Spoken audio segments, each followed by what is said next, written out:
નમસ્કાર મિત્રો, અમે એક નવા બ્લોગ સાથે આવી ગયા છે. એટલે કે જે આપણા દુનિયામાં બે જ વસ્તુ સત્ય છે, એક મરણ, એક જન્મ.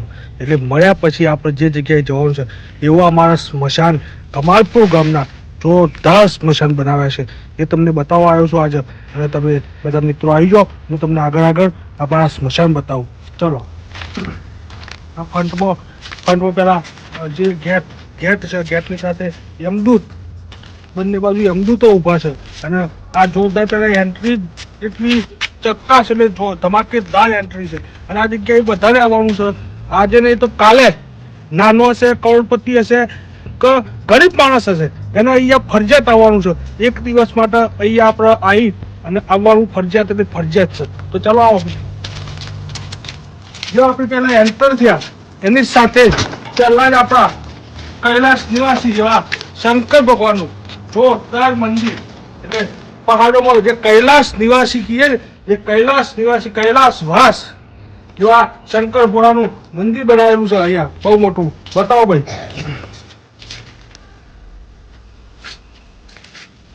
જેવા આપણે આગળ અહીંયા કે જોઈએ કે આ અગ્નિ સંસ્કાર માટે બે સગડીઓ જે ઓલરેડી બનાવીને તૈયાર છે, કે અહીંયા બીજા શિયાળાઓ નાવા માટે અહીંયા આપણે અગ્નિ સંસ્કાર કરી શકીએ છીએ.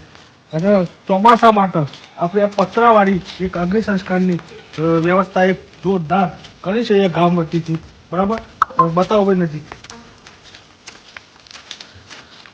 આ આપણા ચોમાસા માટે આ વ્યવસ્થા કરી છે. સાથે સાથે અંતિમ યાત્રા ધામ કમાલપુર ની અહીંયા લાકડાની વ્યવસ્થા માટે આ જોરદાર ગોડાઉન બનાવેલું છે. બરાબર, આ ગોડાઉનમાં લાકડાની વ્યવસ્થા છે. અહીંયા ટોટલી અમારા દાતાશ્રીઓના સહયોગથી આ અમારું એક કમાલપુરના દાતાઓના સહયોગથી આ એક સ્મશાન ગૃહ, બહુ ગામ કમાલપુર ગામ સમસ્ત જોરદાર આ સ્મશાન ગૃહ બનાવવામાં આવ્યું છે. સાથે સાથે આ દાતાશ્રીઓનો અમે આભાર વ્યક્ત કરીએ છીએ.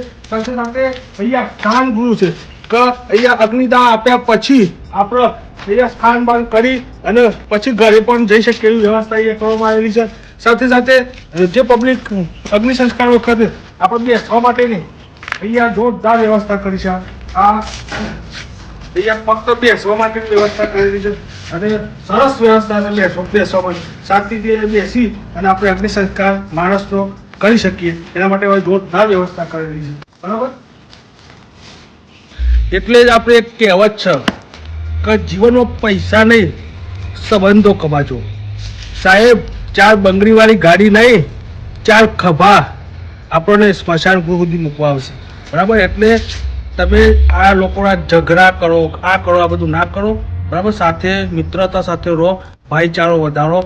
અને આ એક સ્મશાન ગૃહમાં તમે અત્યારે હું જો બેઠો છું જે સ્મશાન ગૃહમાં, એ તમને જોરદાર, એટલે કે તમને સારો બ્લોગ લાગ્યો હશે. અને અમારી ચેનલ સબસ્ક્રાઈબ કરજો, લાઈક કરજો, શેર કરજો અને અમને સપોર્ટ અવશ્ય કરજો. બરાબર, જેટલો બને એટલો વિડીયો શેર કરજો. આભાર.